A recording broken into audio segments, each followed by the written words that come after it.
Hi everyone. So welcome to the 4D show. I am Dr. Prashant Arun, consultant physician and diabetologist at MB Hospital for Diabetes. So today's topic that we're going to be seeing is burden in diabetes care. So when we say diabetes itself, people take it as a burden, but they should understand that it is cheaper treating diabetes rather than spending on the complications they're going to develop due to diabetes.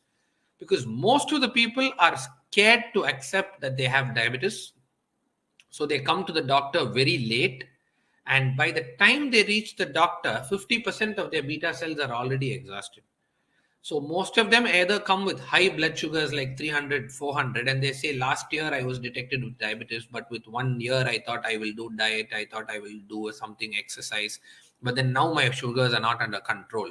But what happens is treating diabetes early actually helps us prevent the complication, preserve the beta cells, and actually really helpful for the patient. So today we have with us Dr. Shravil Gadve, and he is actually finished his MBBS from GS Medical College and KEM Hospital, Mumbai. He's finished his MD Medicine from Government Medical College, Gwalior, and he's finished his DM from Government Medical College, Guwahati. He is actually participated in a lot of trials, and sir is now the chief endocrinologist in Kolhapur, and he is actually part of all the organizations such as the RSSDI, ADA, the Growth Hormone Research Society, ESI, etc. So on to you, sir. Good evening, everyone. I am Dr. Sharvil Gadve. I would like to discuss a very important topic today, that is the challenges with diabetes management in India. Can my slides be uploaded, please? Thank you. So the burden of diabetes in India, challenges and solutions. That is what we want to look at. So we know that diabetes in India is a big problem. In India, 1 in 11 adults is living with diabetes. Over 53.1% of adults living with diabetes are undiagnosed. The number of people with diabetes in India is the second highest in the world. 40 million adults in India have impaired glucose tolerance, which places them at higher risk of developing type 2 diabetes. The rise in the number of people with type 2 diabetes is driven by a complex interplay of socioeconomic, demographic, environmental, and genetic factors.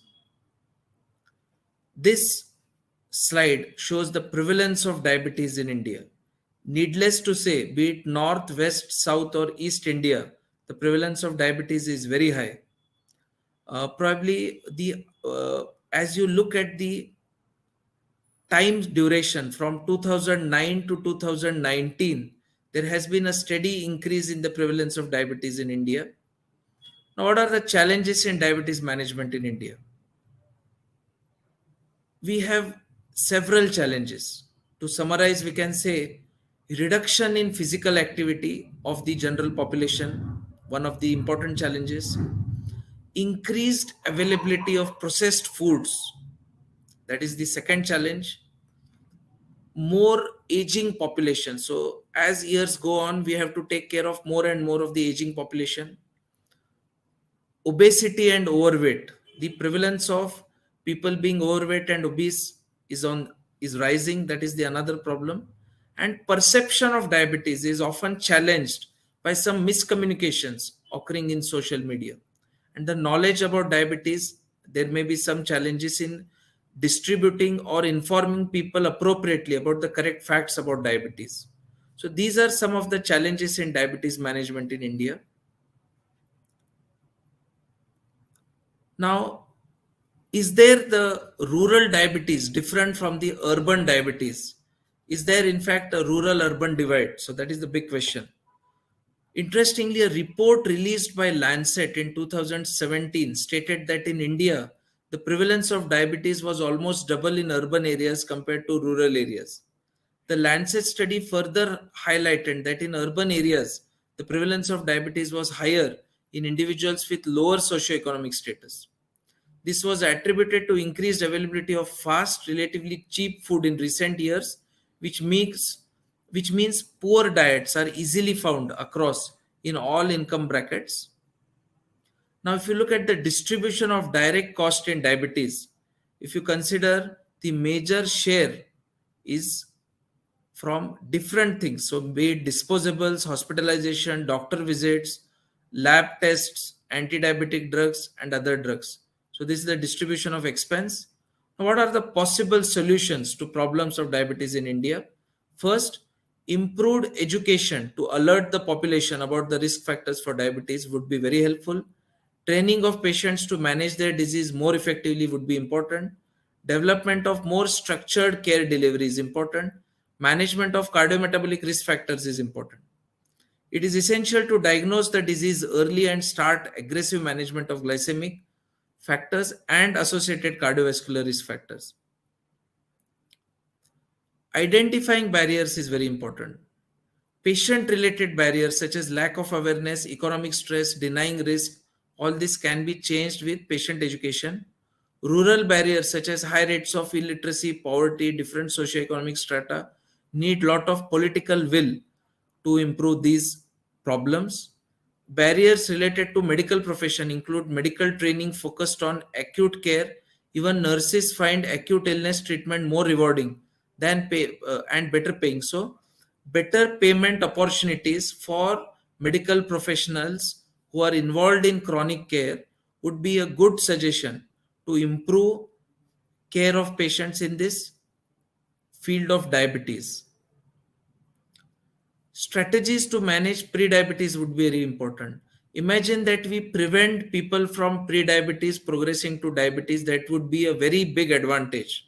So the first step in managing patients with prediabetes is to identify them, encourage physical activity, encourage them to have at least 180 minutes of good physical activity, make availability of anti-obesity drugs to obese pre-diabetes patients. Approved drugs presently in India available are Orlistat, Lorcaserin, Phentermine, Topiramate presently not available. Healthcare providers can also consider pharmacologic agents, metformin, acarbose. These two are presently approved. Also, there is a lot of debate on whether we should be using pioglitazone or liraglutide in pre-diabetes. But presently, metformin and acarbose are approved for pre-diabetes in India. If medical management fails to achieve glycemic control, advanced measures such as bariatric surgery can be used with the goal of reversing pre-diabetes and helping the patients who are having extreme obesity. Treatment strategies for diabetic patients. Early initiation of combination therapy would be very important to change the tide of diabetes in India. It is important to achieve glycemic goals earlier. We know there is something called the legacy effect.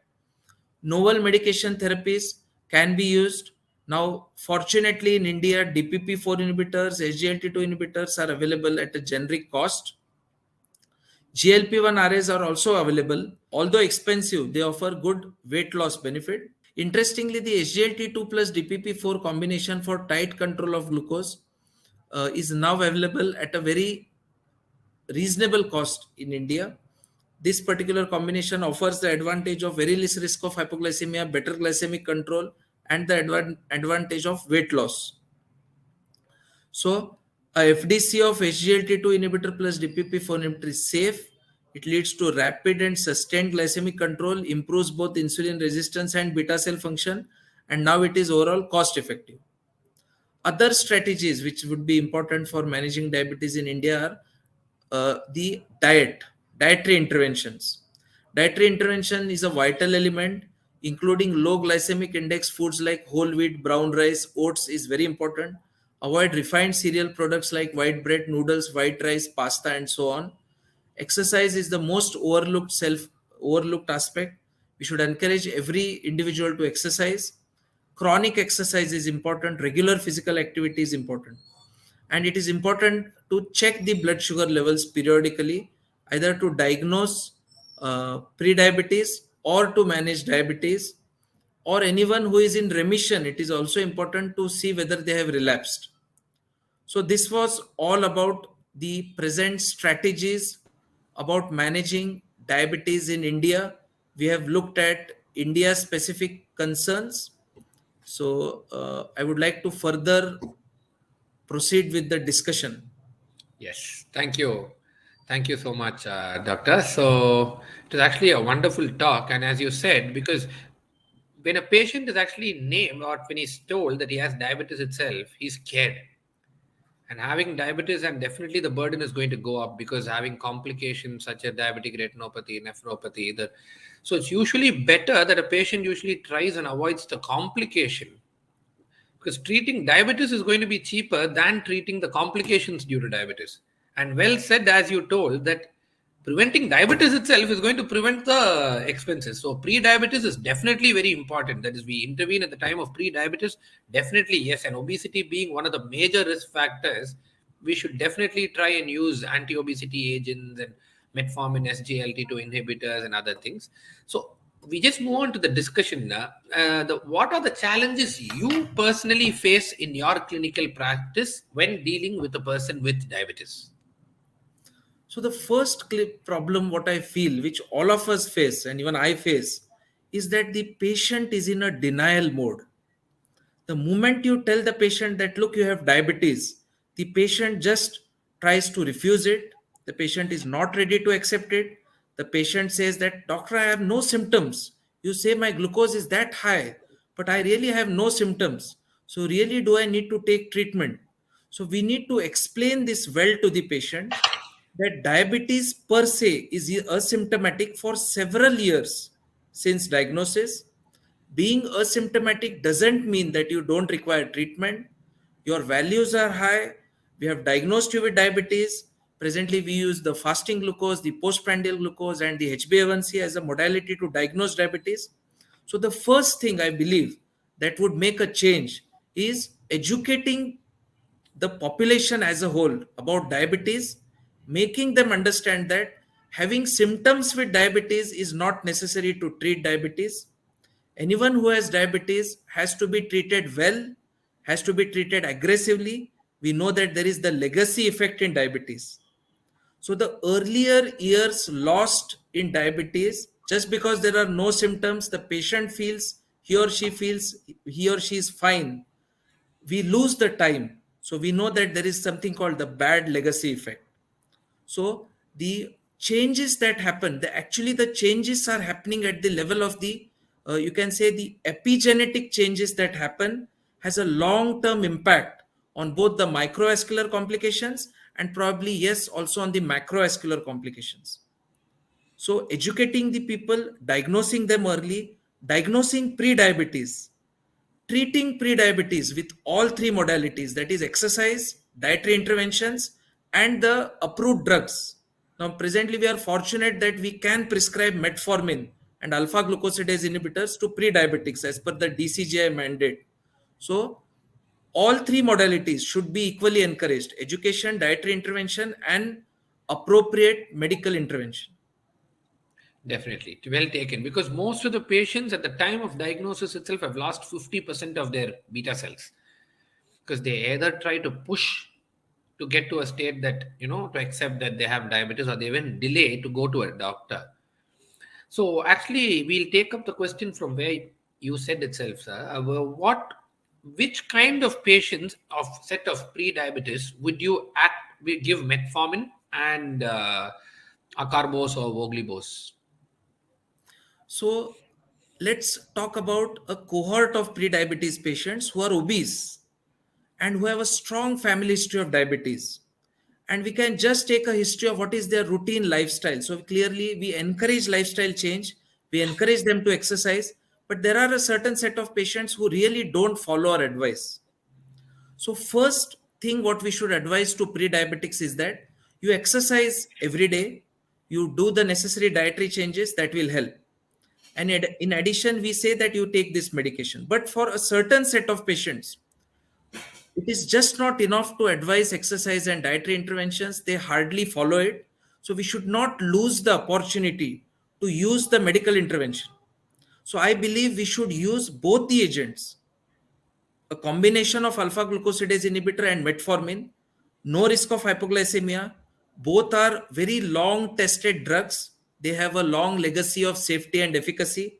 Safe drugs can be used for prediabetes and they do help in losing weight in substantial number of patients. The weight loss phenomena is very heterogeneous. There will be a set of patients who will lose weight with metformin. There would be another set of patients who will lose weight with alpha glucosidase inhibitor. And there will be a substantial number of patients who will not lose weight with either of these two. But the one benefit that we would definitely get is retarding their progression from pre-diabetes to diabetes.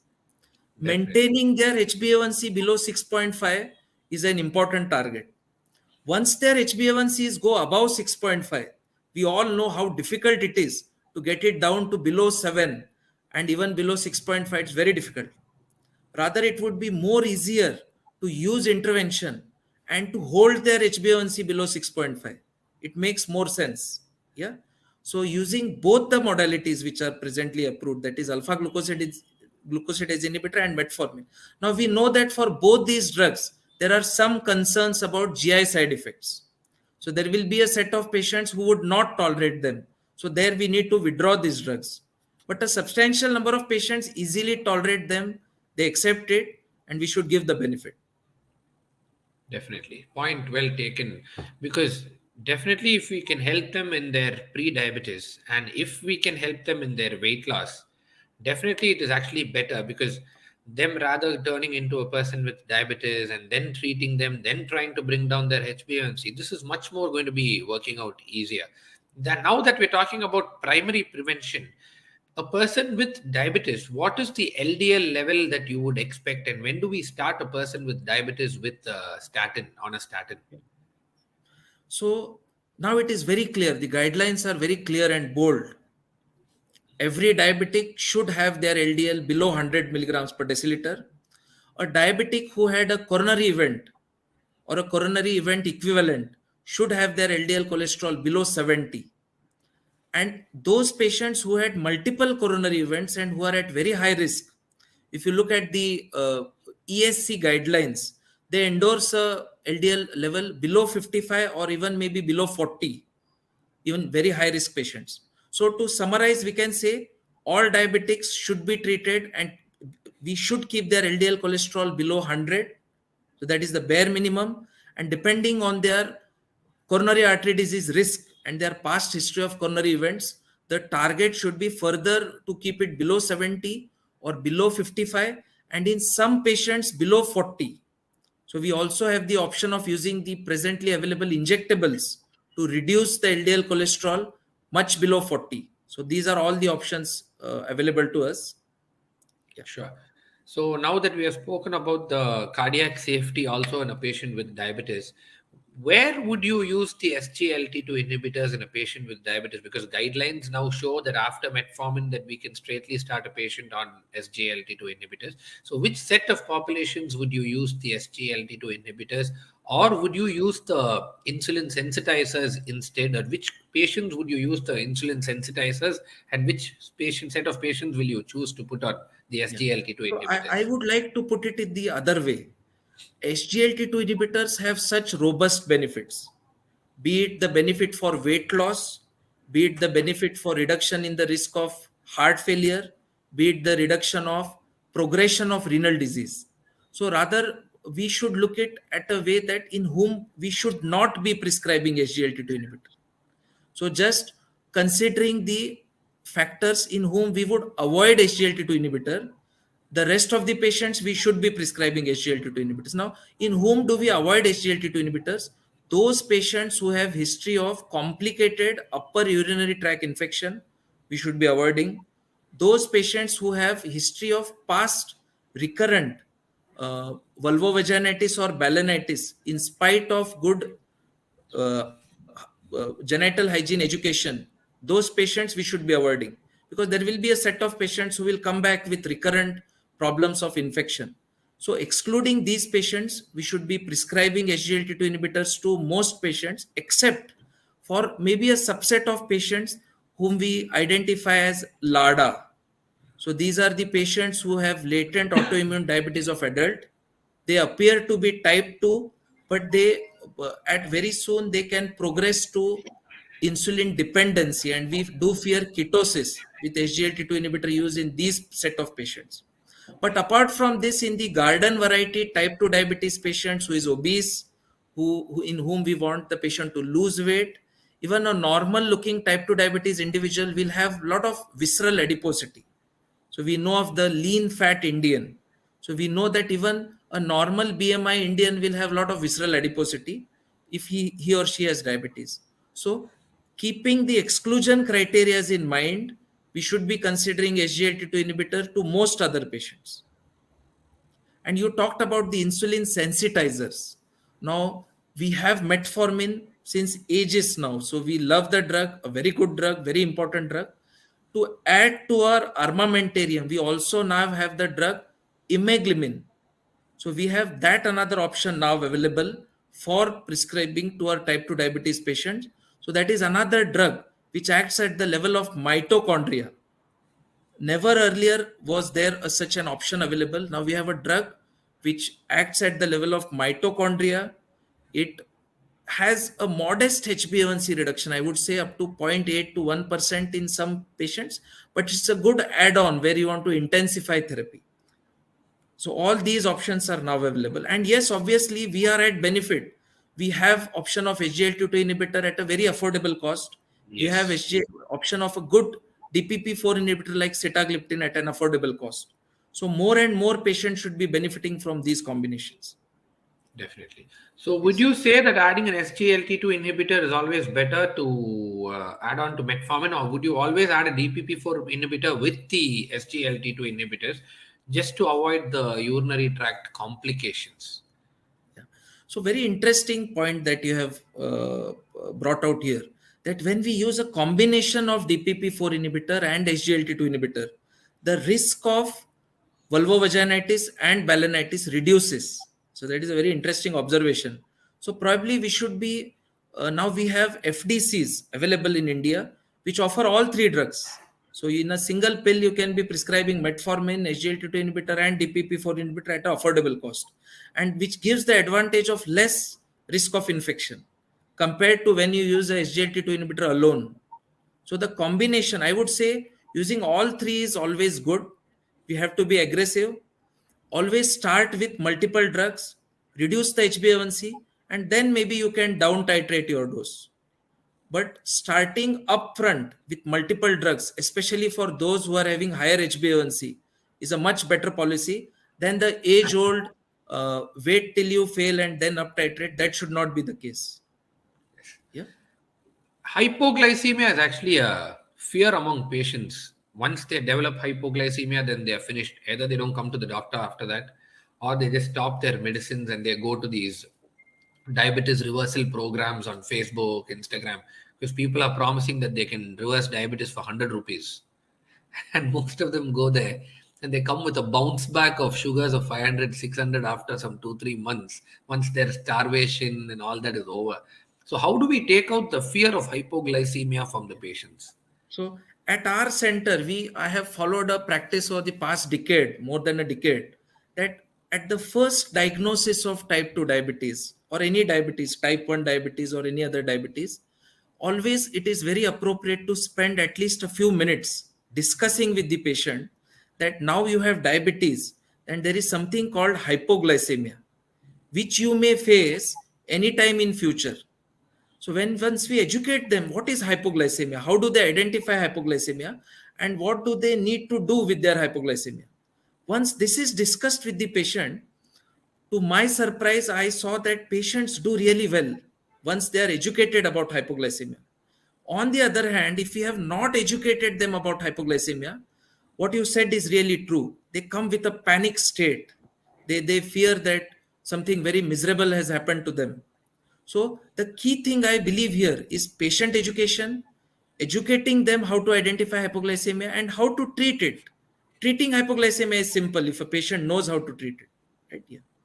Yes, because most of the patients we see, they either, if they are in hypoglycemia, they don't come back to the physician because they don't know that if they don't know if it's hypoglycemia, they end Yes. up developing a hypoglycemic seizure. They land up to a neurologist. The neurologist tries doing an EEG and they go to MRI brain Yeah. and he's on anti-epileptics. And then they go. Then suddenly some people, because of the sweating, they think it's a cardiac arrest. They go to a Yes, cardiologist, they do an echo, yes, ECG, yeah. where they So just miss off the simple hypoglycemia. glycemia. So the best thing is educate every diabetic with about hypoglycemia. Even when we believe that we are prescribing metformin and we know that there is very less risk of hypoglycemia, in spite of that, if we educate them any time in future, whenever these patients maybe take sulfonylurea or insulin and they develop hypoglycemia, they do remember our advice and they manage it well, and that prevents a lot of problems, as you said.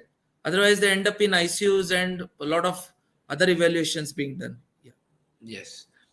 Next, when we move on to hypertension, maybe a person with diabetes having hypertension, which is the drug that you would choose for a person with diabetes to treat hypertension, and what are the factors would you look for in a person with diabetes and hypertension? Yeah. So when we are treating hypertension, especially in a diabetic, we want a drug which has multiple pleiotropic effects in addition to controlling the blood pressure. So the first class of drug which we should be prescribing is uh, either a ACE inhibitor or an ARB. So depending on your choice, you prefer either ACE inhibitor or ARB. When you want to add another drug, it should be either a calcium channel blocker or a third would be a diuretic. Especially we may consider neutral diuretic or rather metabolically neutral diuretics like indapamide. So the chronology is very clear.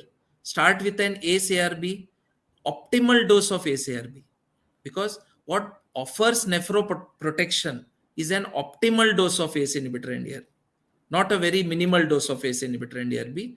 And then many patients do require at least 3 drugs.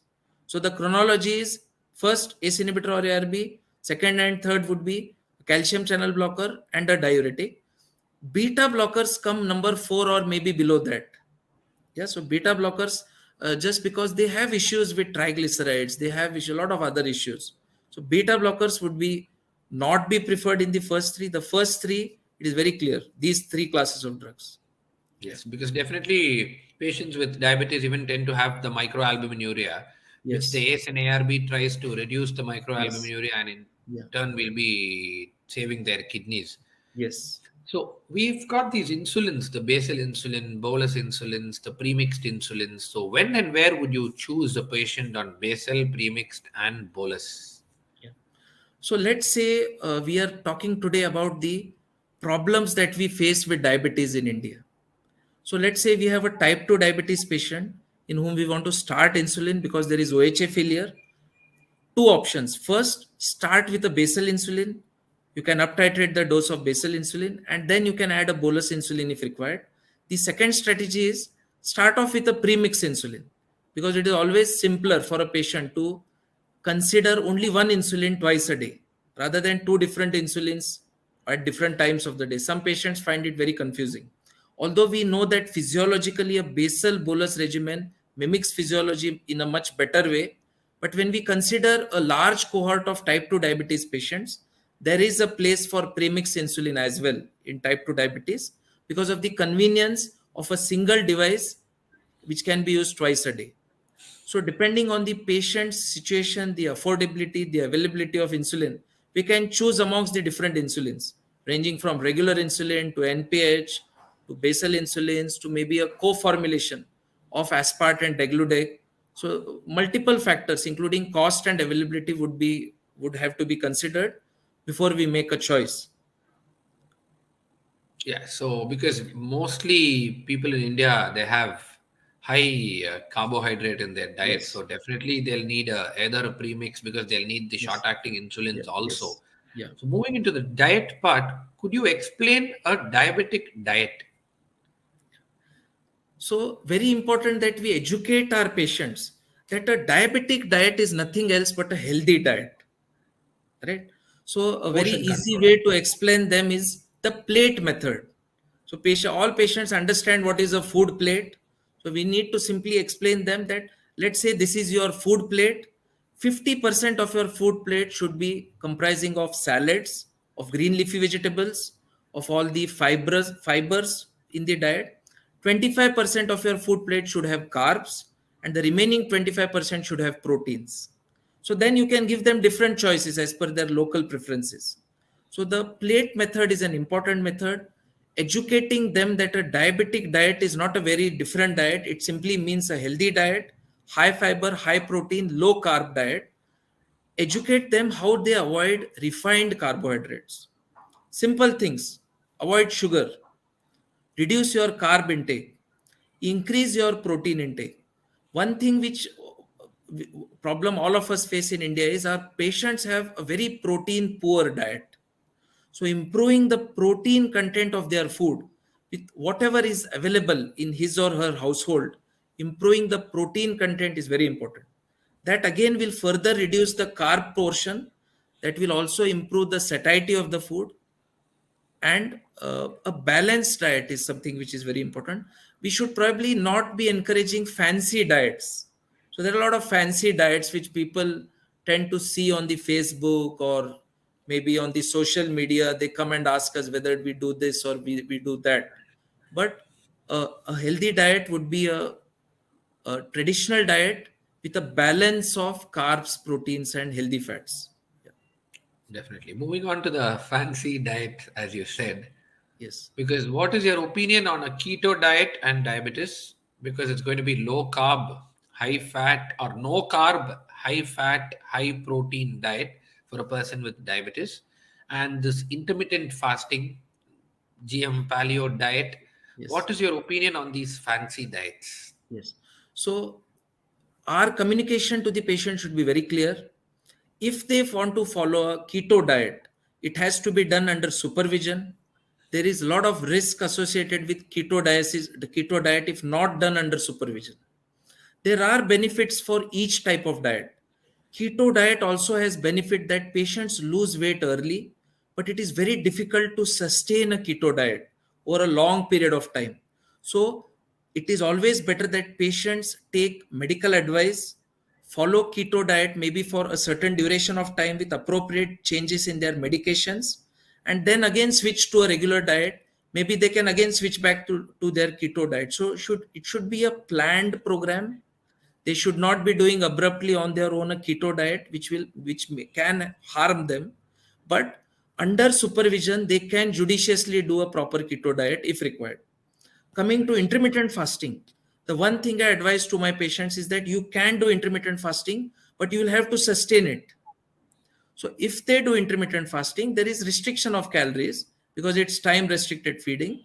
But we should tell them that you have to sustain it. You need to continue it. If you do it for 1 month and then just forget about it, that won't help. So rather you follow a pattern of diet which you can sustain for a long duration of time. So that would be a better advice, I believe. Yeah. Yes. Thank you. Thank you so much, Doctor. It was wonderful having you here. Looking forward to having you for more and more sessions with the 4D sessions. Thank you. Yes. Thank you so much.